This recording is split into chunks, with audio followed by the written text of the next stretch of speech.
Hello there, you amazing people out there, and welcome to the Amazing Action Comics podcast, where we are all about independent comics.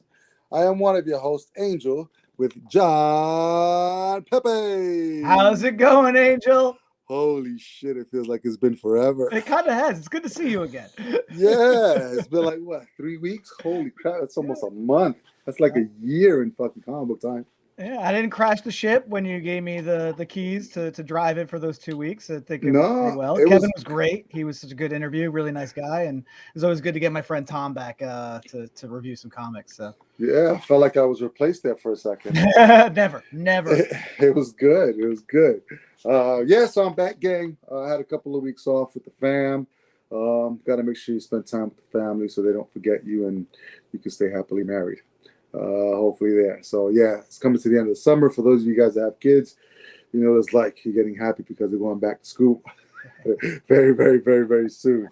So it's all good. But it's been a great summer, and I can't. It's just this whole year. It's already August, bro. Seriously, it's crazy. August. Yeah, Like, yeah. like it was just January. We're just like bringing in the new year, and it's like August. That's No. more than half the year. Crap.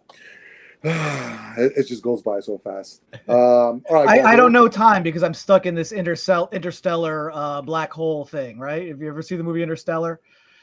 yes. Yeah, so people have told me that my backdrop reminds them of like when Matthew McConaughey goes into that black hole. He's Right. got that whole grid that he's facing. But here's the thing with that movie. All right, we're going to go off on a tangent already. So whenever you introduce concepts that haven't been proven yet, it fucks me up because that whole thing with him having a connection with his daughter and being behind a bookshelf, that was the fifth dimension. Right. And trying to convey the fifth dimension in a two-dimensional space, no, in a 3D space with a two-dimensional object Right. is fucked beyond fucked. It is. But And Matthew McConaughey was great. oh, he's great. And that set, that whole grid thing, they built that. Like, Chris Nolan doesn't like to do a lot of CGI. They obviously had to do some CGI in that movie, but so much of that were like miniatures and practical sets. So Really? like Matthew McConaughey is really hanging there from wires, like going through all this stuff because Nolan's like, that's got to be real. Oh my God, that's insane. Yeah. Insane. But yes, now I'm gonna go back and watch that movie, but it's it a great fucked me up at the very end. All right, cool, guys. Welcome to another episode of the Indie Comic Review. We got books from last week because we kind of skipped, and then we're gonna shoot them in here because this week I think we only had one or two. So we got 5 books for you this week. We'll kind of like shoot through them. We didn't want to skip over last week just because our reads were really, really good, and worth mentioning for you guys. But before we hop into the reviews, just a really quick announcement. Justin Bart, who's co-founder of Amazing Action Comics, was actually at the really cool Comic-Con up in Michigan this past weekend. Complete sellout of all books. Awesome. Which was absolutely phenomenal. He sent me a whole bunch of pictures, and this was like the second volume of issues 1 and 2. And I hadn't printed out issue 2 yet. I printed out specifically for the show. And he sold through, so it was really, really cool. I mean, just hearing his voice, it was like he was just like a kid in the candy shop who was excited to like get everything that he ever wished for. Was really awesome. So there's a couple of more Comic-Cons. I think there's a Detroit Comic-Con. There's another one that's coming up. That's another big one as well. We're waiting to hear word as to whether or not he's going to get in. And if he does, then I don't know. I might hop up there on the plane and take a ride up and, we'll hang out for the day, do some drawings, and then some signings, and we'll have some more books. So really, really exciting stuff. We should get Justin back on. I know you started this review portion with Justin way back then. We should get him back on though, just to kind of chat with the two of you. I would love to ask more questions about Amazing Action Comics and what you guys do, how you guys got started, and I think our viewers would probably like to check that out too. Yeah, so I'm gonna talk to him, have a chat with that. We've been going crazy, just with these artist guys that have some books that are due out soon. So I know we've been kind of busy. So, but yeah, I'll definitely give him a chat, and hopefully we can get him on soon. Talk about things that we have hopefully coming up for the end of this year and the beginning of next year. Just things take long, so long. I know. But it's exciting when they do come out. So stay tuned on that. But yeah, just wanted to give Justin a shout out for it was his first con, and he had his like table set up. He made his own little like Project Shadow Breed, like banner, and then he had just the book spread out, and I think he had his son there on the second day of the show. And I think they sold out before 12 p.m., which was nice. You're twiddling your thumbs for the rest of the day. And I think it's a big wrestling show too, because they had a whole bunch of wrestlers there as well. So I guess he got to walk around and stuff like that. But it was cool to, to have people support. And he had told me this one story, which was great. I think I want to share it. So there was this kid who had special needs, had like a box of like crayons, and I probably should let him tell it, but I don't know when we're gonna have him on. But had stuff that he wanted to like barter out, trade with, people at the con, so that he can get something else. And so he came up to Justin and asked if he could trade. So he traded the box of crayons or whatever it is for a copy of Project Shadowbreed. And then later on, the mom, towards the end of the day, comes and gives Justin the $4 for the book or whatever it is, and thanked him for doing that, because that kind of set off what happened after that, which is he said he traded off the book for a Pokemon card. And then the Pokemon card he traded off for an action figure that he wanted. So at the end of the day, he actually got what he wanted by trading all these different things. But along the way, when he traded off the book for the Pokemon card, this other guy who had submitted to us quite some time ago during the whole COVID thing that had happened, where we had to kind of shut everything off for submissions, went like, oh crap, Amazing Action Comics is here? I submitted with those guys. And he hunted Justin down to the table, and they had a great conversation. So it was just so cool. It set up a whole bunch of this stuff, which was just ridiculously awesome. So I think his name was kids smart, working around just to get that action figure. That's pretty. Dude, it reminded me of that Office episode where Dwight was like, trading things up all the way to like when he got it, which was fantastic. So I thought it was a really cool story. So yeah, things happen. So we want to thank everybody for coming out to the con and supporting the book and supporting Justin and his project and stuff like that. So yeah, definitely go to amazingactioncomics.com and see what we got going on and other stuff that we got that's coming out. So thanks for that. Hopefully you'll see us at some more cons up in the future. All right, let's dive into it. So we got the Indie Comic Review. These are 4 books for this week, which is August 9th, and the previous week, which would have been August 2nd. So why don't you kick us off? Because we had 3 great books that we had last week. So whichever one you want. I know you're dying to talk about one because I can see him right behind you. Let's just start with the Sumerian in the room, right? The big elephant in the room. So yeah, I'm so excited for this. I think it's no secret that I'm a big fan of Conan. Original flavor as created by Robert E. Howard in the pulp stories of the 1930s, and then of course the immensely popular Marvel comic series that started in 1971, and then there's great Dark Horse run that Kurt Busiek started with Cary Nord, and a bunch of other creators picked up after that. And Conan as a license has bounced around. So, as a comic in Marvel to Dark Horse, went back to Marvel a couple years ago. And I really think Marvel only had it just so they could celebrate the 50th anniversary of Conan the Barbarian #1 from 1971. And then they let it go, and it was picked up by Titan Comics. And it's really cool because they actually are partnering with Heroic Signatures, which is the new, sort of license holder for that IP.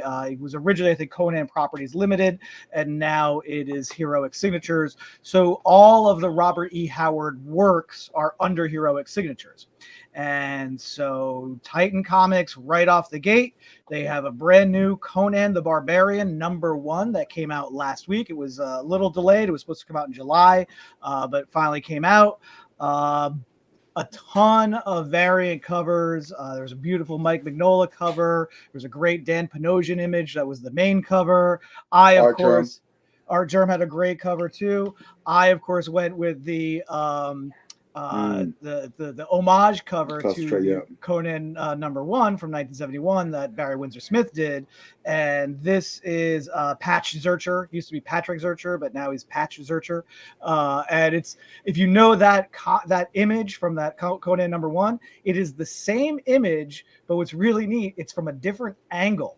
So you're kind of like the original one, you're kind of over here looking more straight on. It's the same action, same background, but like as if you're this other guy over here. So I thought that was a really neat technique to do something familiar but different, right? And that is really what this book is. This is familiar, but it's a little different. So this is a love letter to basically the Marvel Comics Conan series from the 70s and through the 80s, specifically, as under the pencil of the great John Buscema, who was a great superhero artist, but wasn't a fan of superheroics, really loved Conan. That was his book that he loved to do the most. And I just really want to point out, like, you got like this logo down, the title page down here. It's just like an old Marvel comic from the 70s, complete with that type of lettering. And they also do this great thing that Marvel used to do. Stan Lee used to assign nicknames, and that kind of carried through into the 70s to all the creators, right? So I'm going to read the credits as they are dictated here with these cool little nicknames that they put in there. So it is written by Grim Jim Zub, illustrated by Ravaging Rob De La Torre, colored by Villainous Jose Villarroba, lettered by the riotous Richard Starkings, and edited by the merciless Matt Murray. So I love that they did that, and that put me in a great mood to start reading this book. Well, first I popped on the soundtrack from the first Schwarzenegger movie, put on vinyl, blasted it, and man, this was a freaking great ride. I loved this book. Jim Zub totally gets Conan. De La Torre's art is just so fluid and really just puts you in the action. And boy, this is like kind of an intense story too, because it combines Conan with the ever popular zombie genre. And you basically have this horde of mindless zombies just ravaging the land and just going through and just wiping people out. And Conan is right in the middle of it, right in the thick of it. It's Conan in his prime. He's not a king. He's not too young. Man, this book was so cool, so intense, and was just such a great ride. I cannot recommend this book enough. Even if you don't know Conan, or you're maybe not a big fan of that genre, boy, give this a shot, because this is just such a great, fun, contemporary but throwback comic. And I can't rave enough about this book. But I love this book. Great first issue, great setup. I think the license is in really good hands with Titan, and I can't wait to see what else they have coming down the pike. I can't wait to see this story finish and then what they're going to do after. They're also bringing back the black and white magazine size Savage Sword of Conan as well, which is a Marvel staple in the 70s and 80s. So yeah, if you can find copies of this, run out, get it, enjoy it, and just know, this is one of the things that's best in life. This new Conan #1. I was waiting for that. Yeah, I 100% agree with you. I think, logistic wise, I think the creative team, superb. From, the coloring to the art to the writing, it was just spot on. And for me, it wasn't a hack and slash book, which was great. I think really in comparison, if you look at Walking Dead, what was really good about Walking Dead, it wasn't a zombie book. It was the relationships that were in the book. The zombies were the catalyst to allow the story to happen. And I think this is the same thing. Like, the zombies are there, but they're sort of like the catalyst for the story that's happening around. So what's going on with the people? And when we look at the people it's not just Conan. You have this messenger that's running from town to town, trying to stay ahead of the zombie horde to alert them. But then you also have Conan's story. He's already been doing what he's been doing for years, and he wants to return home. And so now he's on his way home to try to go to home, but we figure out what happens at the very end. So it was a good page turner for me. It wasn't just a dumb barbarian just going around just picking fights. It was a really intelligent guy who went out into the world to try to travel and do things, and ended up doing these adventurous things, while becoming this legend at the same time, a thief and whatever, but just wanting to return home, which was great. There's a heart to it as well that I really liked. And then finding that female warrior just created sort of like this urgency of, oh shit, something's coming, kind of thing. So it was overall, I agree with you 100%, really good. I'm going to continue with it. If Titan, goes down the line with this, I think it's going to be something great. And our creative team is just spot on. So yeah, pick it up if you can.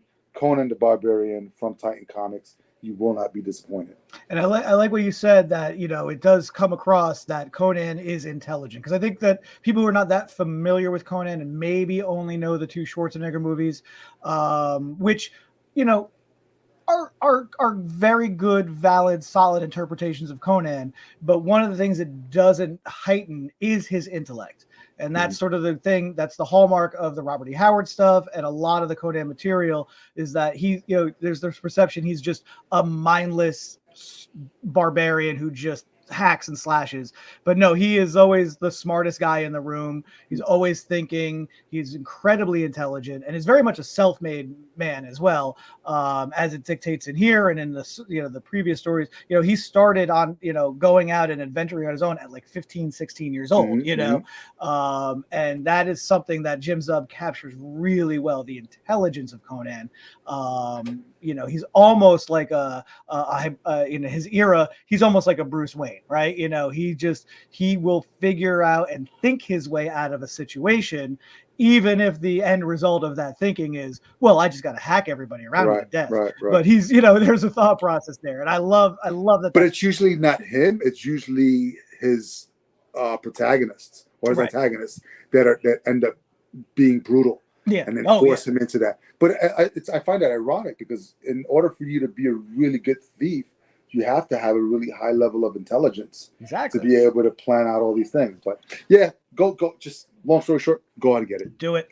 Really good. Oh, here. Don't finish. Let this play out, and then hit the like button, hit the subscribe button. But then go and get it. Archer, go get Archer. I love that. That's the female word. Yeah, cool. And she's a great new character too. I thought she was a really solid character that he teams up with in this. Yeah, really good dynamics in that book. All right, move on to the next one. It's going to be a you show. Okay, great. So right along that line, we're just going to go right into this new book from Dynamite Comics, Fire and Ice. Boy, that's very familiar, right? So what this is, and again, I got the variant cover, the Frank Frazetta movie poster variant. So Opus Comics has been teaming up with the Frazetta estate to do a whole bunch of comics based on Frank Frazetta properties like Dawn Attack, Death Dealer, Mothman. Basically, taking his old paintings and then doing extensive comics based off of those images. Fire and Ice was a team up in the early 80s with Frank Frazetta and Ralph Bakshi. It was an animated movie, and it really was, at that time, right before the Conan movie, was the closest we got to sort of seeing that archetype on screen. You can kind of see right up top there, this guy, Dark Wolf. He is Conan and Batman merged into one. He's got that really cool wolf mask, but he's got all the earmarks of a Conan, archetype. And the movie is fantastic. If you have not seen the movie, it's a really cool animated movie. Some of the animation does feel a little dated and a little clunky. They were doing a lot of rotoscope back then. So what rotoscoping is you have real actors doing the motions, it's filmed, and then it's animated on top and over that. And Fire and Ice really focuses on three characters. You got I'm blanking on their names, but you got Dark Wolf, I think Tigra, and then the blonde guy there. Yeah. Or the Tigra's daughter, right? So the neat thing about this, actually, let's get to the credits first. So it's written by Bill Willingham, amazing writer, Fables, wrote a bunch of stuff over the years. Fantastic writer, Bill Willingham. Leonardo Manco, who has not done interior comics for quite some time, I believe. So this is like sort of his triumphant return to doing comic interiors. Lettered by Taylor Esposito, edited by Matt Idelson. And this, first of all, Manco's artwork is so gorgeous. I mean, it is very Frazetta style. It fits right in line with the movie. It is lush. It is detailed. It is colored beautifully so that each scene has its own hue and its own vibe. And the story flows really well. And Willingham had a great challenge ahead of him in writing this prequel comic because the three main characters don't meet until the movie. And he's got to tell this story where they're all nearly crossing paths, or they're so close to each other but they don't actually see each other. So it really does keep that that sense intact. So I call that responsible prequel writing. So he's not going to change anything. He's not going to disregard anything that's going to make it fit into the movie. This is going to serve as a really good true sequel. Dynamite does a great job with its licenses, and it's interesting that the Frazetta family did decide to go with Dynamite over this rather than have this as part of the Opus publishing initiative for the Frazetta stuff. But I think this is a great home for this. Thought it was a really fun book, great first chapter, great world building, and it really does add a lot more to the world that you do see eventually in the movie. So if you haven't seen Fire and Ice movie, definitely check it out. It's definitely worth your time, but definitely give this comic a shot too, because it is just beautiful, gorgeous comics. And one of the things that I do want to point out that I was really excited for in this is there's a great ad in here for a Dark Wolf action figure, man. Yeah. And that's in the That's nice. 112 scale. So he's gonna fit right nicely. I actually have a space waiting for him because he's gonna fit right nicely with this Mezco 112 coating. So I'm really excited for that. But yeah, what a great first issue. Again, I was a little concerned, like, okay, how are you gonna play this off? But boy, it is two masters, just giving it all their all on this. And it was such a good book. Yeah, I agree, and I haven't seen the movie yet, and I hadn't seen the movie previously, and I purposely didn't want to watch it until I read the book because I wanted to see if it made sense without watching the movie, and I could follow everything. So I'm going to watch the movie and see the comparison. The only downside is we don't get to see Dark Wolf until the very end of the comic because I think it's such a cool looking character. But you get the gist of the story with the mom and the daughter, this other cat that's coming into play, and then Dark Wolf at the very end. So I dug it. I'm gonna stick through. I want to say that it's a mini, right? It would have issue to be. Mini. It would have to be as a prequel because it's going to have to get up to that point in the movie where the movie begins. Yeah. Okay. Yeah. So now what happens after? Do they try and sequelize the movie in comic form? We'll see, but there's a lot of room for them to play around in this world. So yeah, I love it. And the Frank Frazetta coverage is absolutely amazing. So if you've seen the movie, you'll probably like the prequel to the movie. If you haven't, definitely pick it up. It's a really good read. I found it really just another page turner. I just love beautiful art, and if the words keep you intrigued and involved to want to turn the page, then you just have yourself a good time. I read it so quickly. There is intrigue. There's lots of family intrigue. Yeah, brothers poisoning brothers, and there's half-naked women running in the jungle. I'm just like, I kept thinking, what the fuck is going on? There's got to be huge mosquitoes, and they got like a thong on. What's going on? Or just the brush, right? Like just running through the leaves of the brush, like no one gets scratched. Yeah, that is suspension of disbelief. That's how you know I'm a dad. I just want everybody to cover up. Jesus Christ. All right, cool. Check it out. Fire and Ice from Dynamite Comics. All right, next one. All right, we're doing it. We're back to Image Comics with a brand new series written by Rick Remender, illustrated by Max Fiumara, colored by Dave McCaig, and lettered by Russ Wooten. It is called The Sacrificers.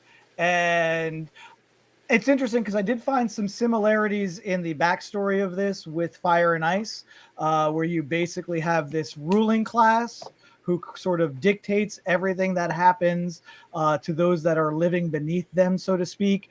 And so you kind of get this sort of dichotomy between those who are above it all, but then those who are living it and in the ground and have to suffer the consequences of these rules that are set out by those above them. And someone mentioned this as a very similar to an old short story that we had to read in elementary school called The Lottery, or maybe more middle school, because what The Lottery is about, it's written by Shirley Jackson, very famous story, but a lot of people I don't think are familiar with it. But basically, in this town, in order to keep the peace and to appease whatever is going on, they draw lots, they draw a lottery, and the winner of the lottery doesn't win anything; they just get dead. They get in the case of the lottery, they get the town circles around this person who won the lottery, and they just stone her to death, which means they throw rocks at her until she's dead. So in this structure of this world, you basically have families that are required to give up one of their own children for a sacrifice to these upper godlike beings, right? And one of the things I loved about this is you focus specifically on this one family. They're very bird-like looking people. There's a lot of anthropomorphizing going on with this because I think there's different races throughout, because you have this bluebird humanoid family that you're following, but you also kind of see that there's other colors of the same type of bird, but there's also humans in this mix as well. And you're specifically focusing really on this father. And at first the father comes across as very cold and unfeeling, because they have to keep their, they basically keep their child, because every family has to give up a child for this sacrifice, and they keep the child who has to go for the sacrifice, they keep him isolated and separated from the rest of the family. And then he sneaks out and is watching the family have dinner on the night before he's supposed to get taken away, and the father gets very upset because he having like his the mother see the child upsets the mother, and so the father has to discipline this child. And you're like, okay, this father is not a good bird person, right? He is not a he is fully bought into this idea of the sacrifice. And then when they come calling, when they come to collect, you start to see him soften up, and basically he says, oh, our sacrifice died in the winter, I have nothing for you. And the collectors aren't buying it. And yes, so he does begrudgingly give up his child to go with the other children that are being sacrificed. And then we'll find out exactly what that entails, where they go, how that plays off. But then you also have the daughter of basically, I guess, sort of the king of this world, who you can sort of see she has a bit of a rebellious streak. So I think where we're going with this is you're going to basically have her, I think, be sympathetic to the children that are being sacrificed, specifically the bluebird boy that we're going to focus on, that we focused on in the first issue. And I think they're going to come together, and they're either going to go on the run to protect him, or they're going to maybe come together to try and take down this system and make sure that people are treated fairly with no sacrifices. So there's a little bit of world building, but there's a lot more detail as to the whys that we're going to get as this series goes. Rick Remender is a great writer. His character work is really good in here. Max's artwork is fantastic. Really does convey the emotion, the mood, the pain that these characters are going through. And I was just emotionally just pulled right into this whole experience. It is billed as an ongoing, but we'll see how long that goes. But I'm really excited to see sort of what twists and turns this is going to take. And I think for people who like, it's not as, I think, dense or graphic as Saga, but I think that this is going to, people who like Saga or that type of sprawling narrative with really interesting looking characters, I think they're going to gravitate to this series as well. I think that this is going to have a nice, healthy life, and I think people are going to respond to it. But you know what? You got to go and pick it up and read it just to experience it for yourself. So yeah, The Sacrifices from Image, man. I dug this one too. 3 great books last week. Yeah, I agree. It's different because the stuff that I read from Rick Remender, I mean, from Deadly Class to Scumbag to Death of Glory, this is so outside of the realm of those type of books. But I think what they all had in common was sort of like the twist that you didn't expect. So I think we're going to get that with this book as well. So if it went straight forward where she was sympathetic to him, that would probably not be Rick Remender. I think it would be more of she's doing it in spite of her father. These guys hate each other, and through their journey together and struggle together, they find commonality and probably create a relationship from there. It's going to be something of that, I believe, of that sort. So I'm in, because I like Rick Remender, and the art was fantastic, and the concept of the story was really, we've seen some of it before. So you mentioned the lottery. I mean, you have Hunger Games, sort of like that. You have Cabin in the Woods. You're trying to appease the gods, and you have these different things that are going. Have you ever seen that movie? Oh yeah, it's Cabin in the great. Woods. Yeah. Dude, fantastic. It just threw me the fuck off. But Slightly things like that. Hemsworth. Yeah, so it's really interesting to see both sides of the same coin, because you see what the father has to go through in order for the sacrifice is one section of it, and then you see the other side of it, of the people that are requiring the sacrifice. And somewhere in the middle is that story that's going to come together, that's going to really test the system. So if we look at Hunger Games, it was, what's her face, who tested the system and kind of like broke through. So it's going to be really interesting to see if it is going to be actually that little bird boy that, becomes sort of like that pinnacle piece that changes the tides between what's going on. And it's funny because like we spoke about it as well, that I hardly ever read like the back end pages, like the author's notes or the editor's notes and stuff like that.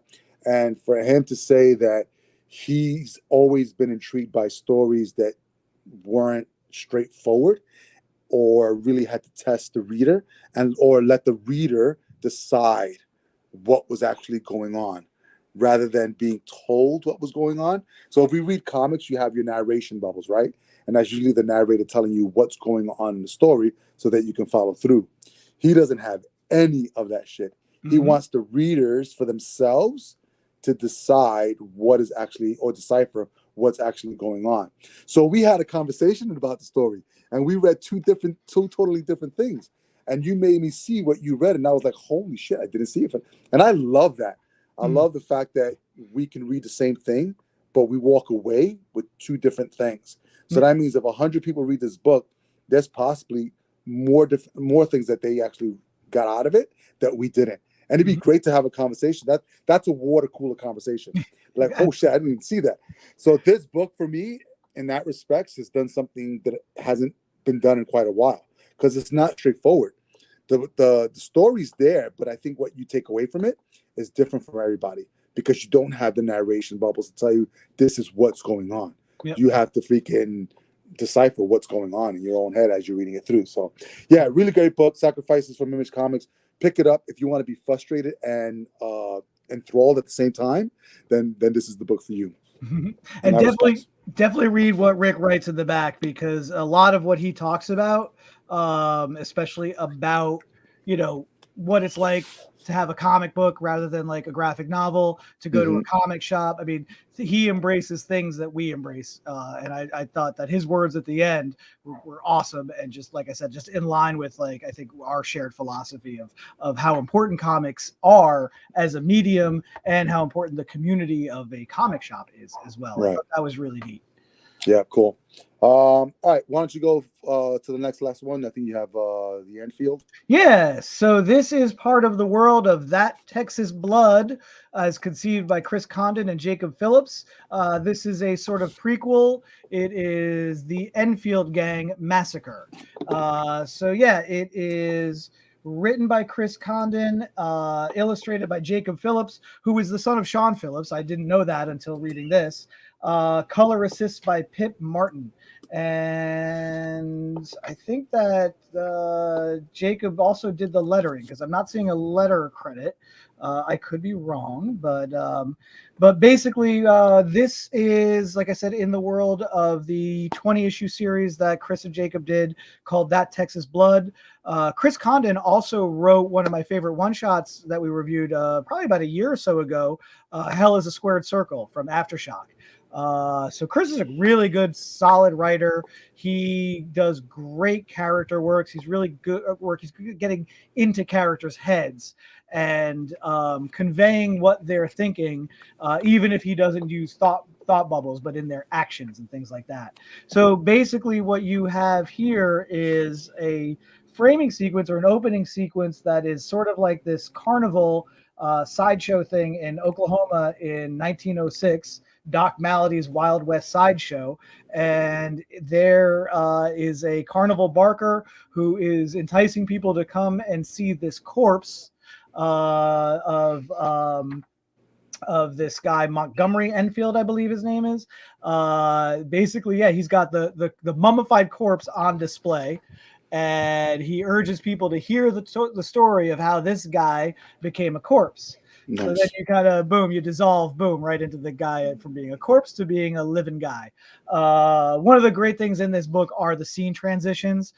It is very cinematic, and I thought that the great care was used in developing these scene transitions, and some of them are almost on an Alan Moore level, like that first dissolve, like from the corpse to the living guy.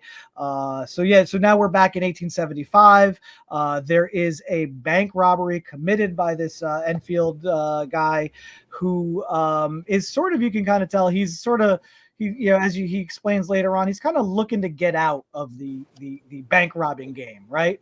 And unfortunately, after he robs this bank, somebody else, it looks like, comes in and kills the bank teller, kills people in the bank, and so the town now has to, get the sheriff and a U.S. Marshal involved in going after this Enfield gang. And that's sort of where we leave off with the beginning of that confrontation. Really, I love Westerns. I love Western comics. That Texas Blood was a more contemporary book. So I like that this is in the late 1800s. And it really captures that world really well. Just that sort of dirty, dusty world of the Old West. And the art is beautiful and really evocative. It's colored really well, so you really get a nice sense of where you are and your location, and in the story as well. And I believe it's a 5 or 6 issue miniseries, so I really look to see how this all plays out. There's some great back matter in this as well. That sort of it's like an article written in 1996 that basically says there was this one perception of what this massacre was and what happened, but with new information coming to light, we find that maybe it is not necessarily having to do with Enfield as the catalyst, but somebody else that you meet briefly in the story as well. So to see that mystery get uncovered in the book proper is, I think, going to be a really fun ride. The Enfield Gang Massacre #1, Chris Condon, Jacob Phillips, existing in the world of That Texas Blood. If you like That Texas Blood, definitely pick this up. If you're not familiar with that Texas Blood, don't worry, because this is really just a standalone that you can go into and enjoy on its own. And then I love there's like this cool little like wanted poster for Montgomery Enfield on the back. I thought that was really neat. So yeah, highly recommend this. This is from Image that also did that Texas Blood. The other thing I really like is that it's on this sort of like newsprint. Mm-hmm. So I love it. It just feels like an old comic. And the fact Does it smell like newsprint? A little bit. Yeah. It smells a little pulpy, yeah. And I also like that they didn't go with white pages. The pages themselves are sort of yellowed and off-white, so it really feels like something from the past. So I thought that was really nice. A little nostalgia there. Yeah. All right, cool. So who's the publisher on it again? Oh, that's Image again as well. Okay. Yep. Yeah. All right, awesome. All right, we have one more, so I guess I'll finish this off. The Madness. This is from our guys over there at AWA. Artists, Writers, and Artisans. This is written by Michael Straczynski. Pencils and cover by ACO. Inks by David Lorenzo. Colors by Marcelo Maiolo. And letters by Sal Cipriano. Okay, I love me a good superhero story. We did Knighted a while back. Nemesis Reloaded was out for a bit. And so whenever we have like costume heroes, I'm in. I'm all in. If it's costume heroes that are quite unique, and there's a good story, then I'm even more in. This is a 6-issue mini. I'm in.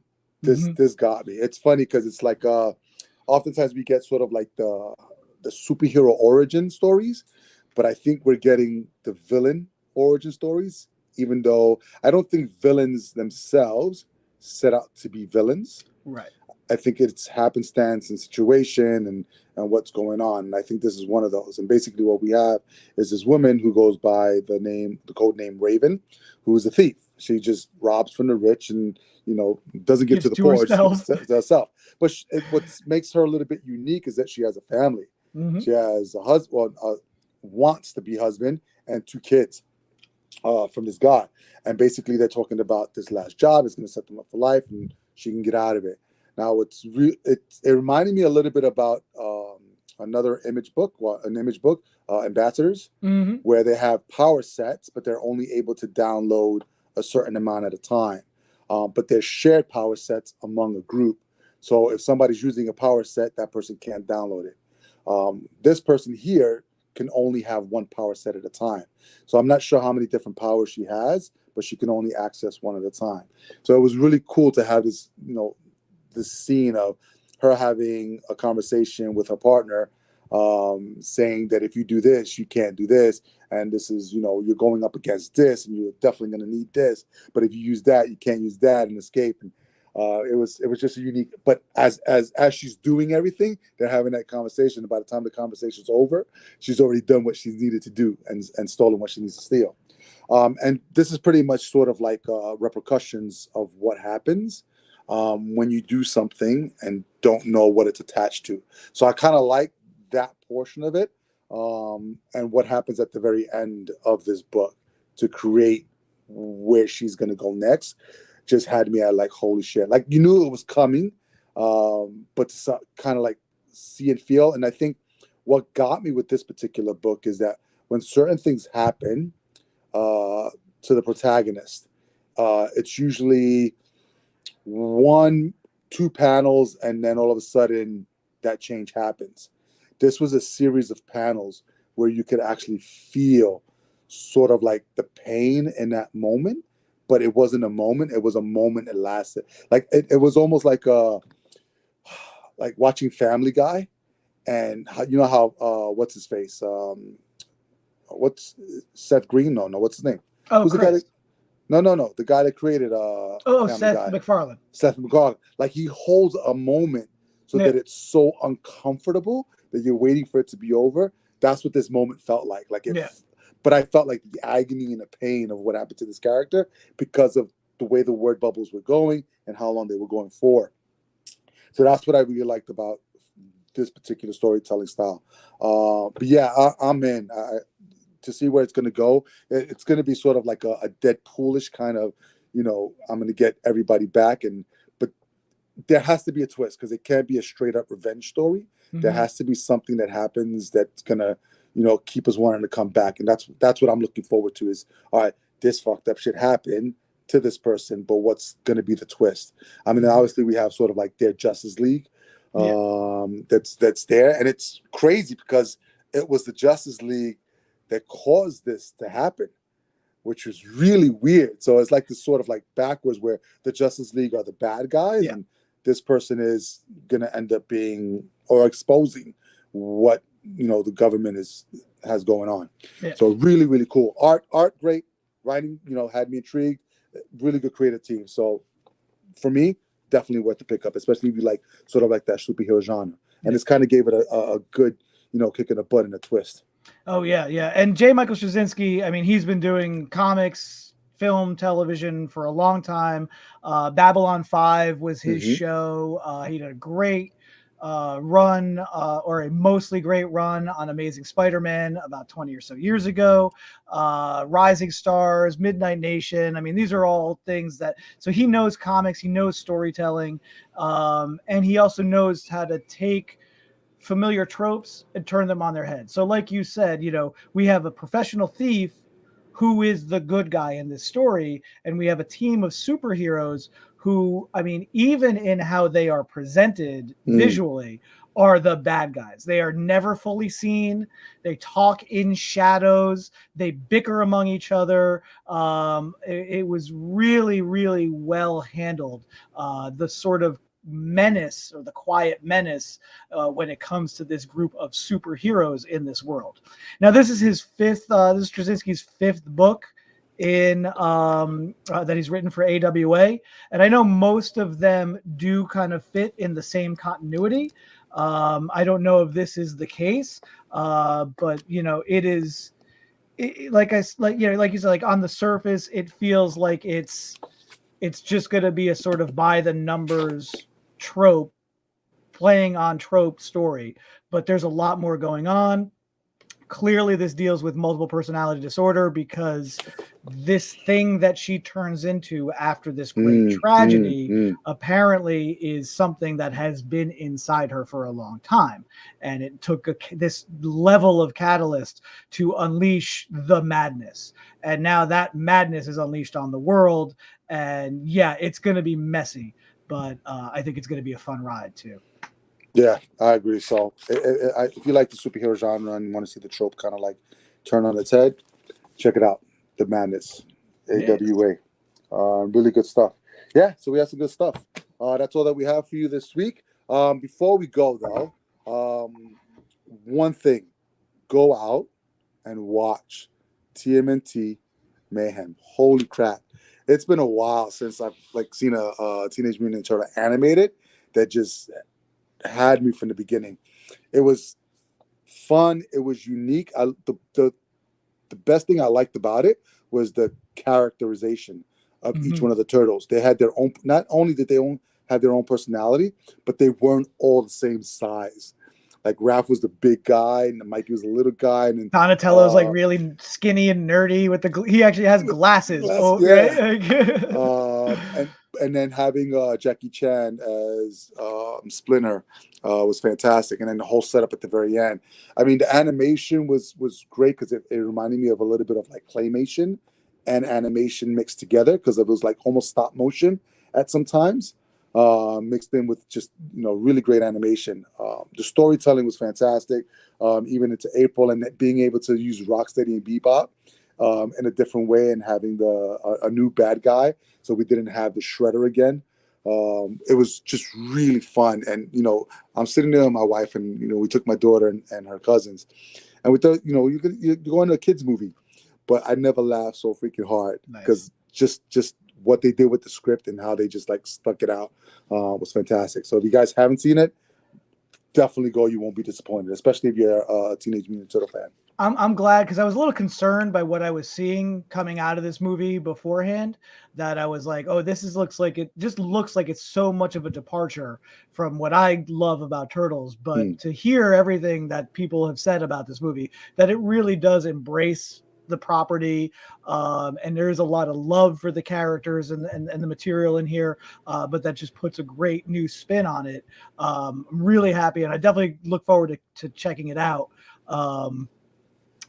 So yeah, I'm like I said, I was a little worried about this one with everything I was seeing beforehand, but to hear how great it is just makes me happy. So I mean, obviously there's some differences and stuff like that, and people that are purists are probably going to have problems with it. But I think the overall theme or the underlying theme of who the turtles are is there. It's there.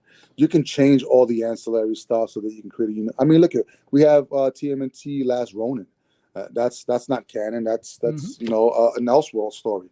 So I think you can have all these different iterations, as long as the heart and like the main portion of that story stays the same. It's really about a father and his sons. That's what it is. And as long as they're not from space, like Michael Bay almost did, that we're good. Yeah. I heard the origin is intact. It is the origin that we are familiar with, so I'm happy with that. Because it's the ooze, not the goo, the ooze. But yeah, check it out for sure. All right, gang, that is all that we have for you this week. So if you like what you're hearing, make sure that you subscribe to the podcast just by clicking subscribe wherever you are. If you want to join us, if you're a creator, you have something that you want to promote, you or yourself, go to amazingactioncomics.com/podcast. Fill out the form. We'd love to have you on. Make sure you visit amazingactioncomics.com so that you can stay up to date on everything that we've got going on. And please, please, please, please be sure to support your local comic book shops. Without them, we wouldn't be able to get our favorite pop culture week in and week out. And Phil and I wouldn't be able to have anything to do on Thursdays. So make sure you get there. Phil, where do you get your comics from? Well, I get my comics at The Joker's Child in Fair Lawn, New Jersey, where we have all these great comics that we've just reviewed today. We also have tons of really cool Ninja Turtles toys and statues that you might want to come and check out. We also have a great staff. We love talking to people about comics. We love recommending comics. We love finding comics for people.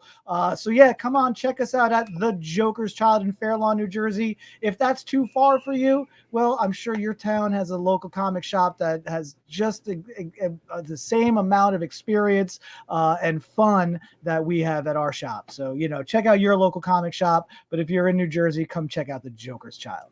Absolutely. All right, kiddos, that is all that we have for you this week. So please, until next time, be amazing, stay amazing, and read something amazing.